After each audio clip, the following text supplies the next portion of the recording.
Hey everybody, welcome back to another layout update.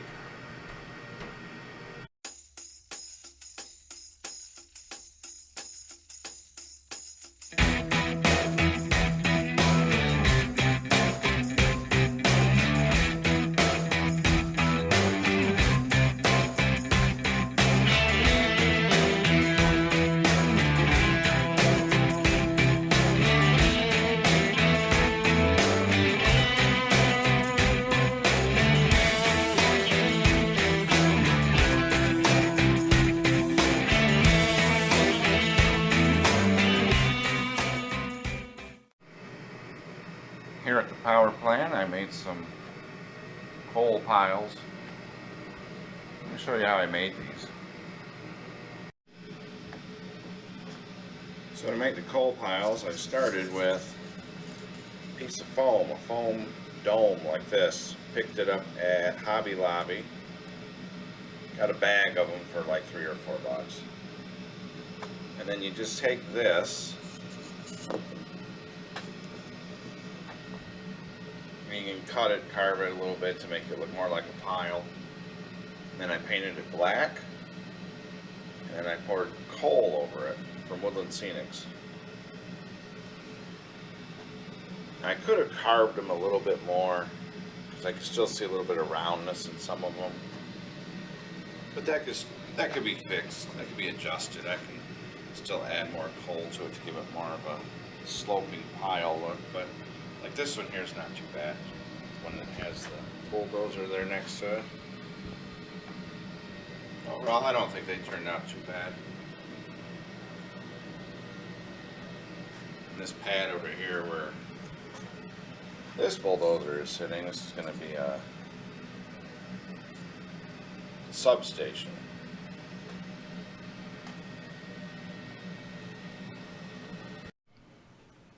Finally started working on the dock here at the marina a little bit.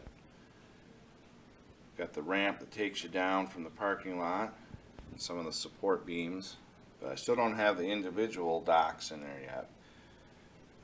Got the boats moved a little bit, so I'm getting the spacing figured out. But I did finish putting in the grass and the sidewalk and the parking areas throughout here. Put in some more signs. You see a stop sign right there. And I got these street lights lit up now. So before I had these three over here lit, that one, and those two down there, although it's hard to tell with that Menards building. Those things are really bright. But now I've got these three lit up as well. It's a pretty cool shot. Not much else done to the structures themselves. They still need the windows and some interior details. Same over here with the houses. They still need their windows. But I have the sidewalk down in front, driveway started, the grass put in.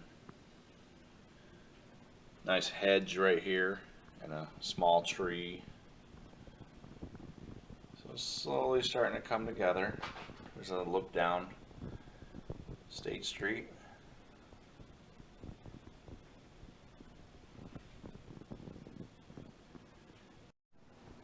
Been working on filling in some more of the scenery here. As you can see, some of the green mixed in with the rocks. Got some lily pads down here. Put some over there as well.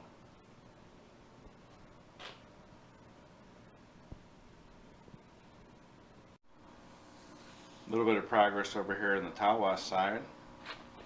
Been working on this small pier. Doing the scenery, foliage around the shoreline.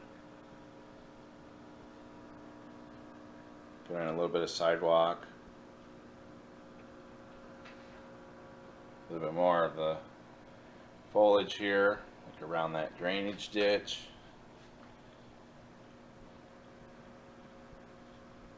Pull back here. It's starting to look pretty sharp. Remember back a couple months ago now when I did one of the challenges. I think it was Cousin Vinny's challenge, where I put on as many locomotives as I could. It was 16 locomotives I think I was able to lash up. And they ran, bright light, they ran okay over there. But when they got to this part of the layout, where am I? When they got over to this part of the layout, they were losing power. They were stuttering and struggling. So I fixed that. Alright, we gotta lift up the layout skirt here, but you'll see what I did.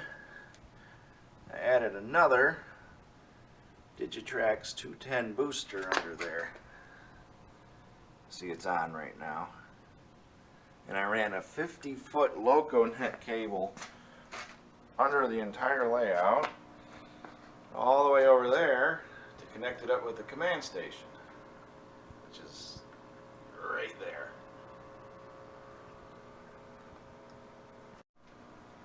And now there's no more trouble. I can lash up all of them locomotives and they'll go all the way around the layout, no hesitation at all.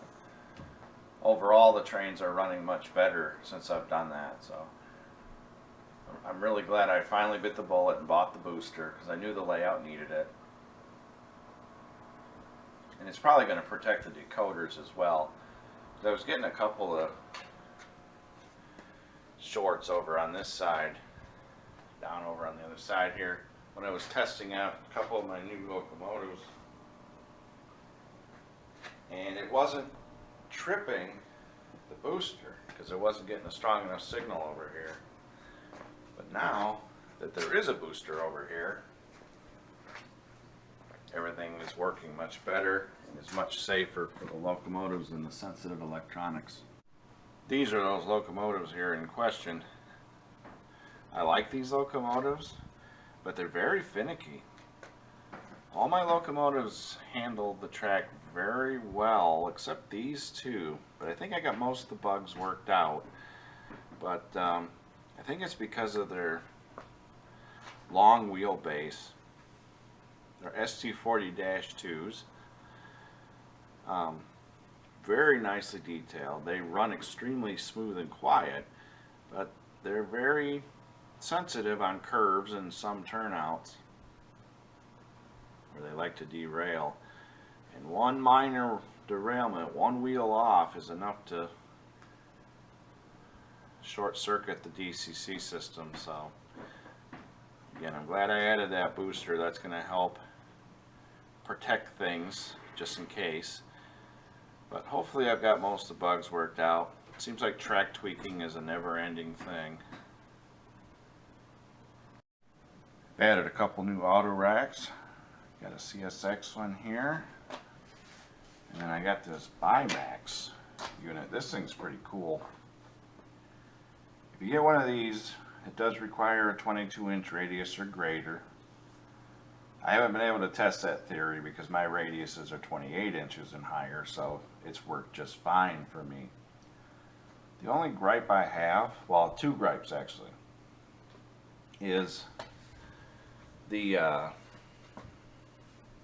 drawbar that they use to connect the two halves together is plastic. So I can see that as a possible weak point. They do give you an extra one, so I think Athearn is already aware that that's possibly a weak point. The other problem is, and I don't know if it's going to show up here, but the couplers on the Bimax car are a little too high. It's stayed coupled so far, but it's a lot higher than the standard. Just a couple things to consider. Otherwise, it rolls extremely well. It seems to handle well. Nicely detailed, great car.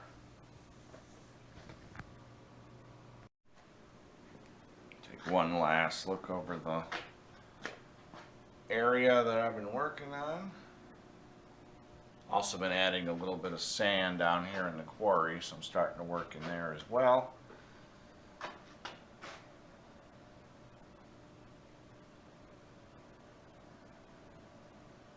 So yeah, a lot of fun, a lot of good progress. Let's fly in this way. Helicopter mode. Well, that's probably it for this time.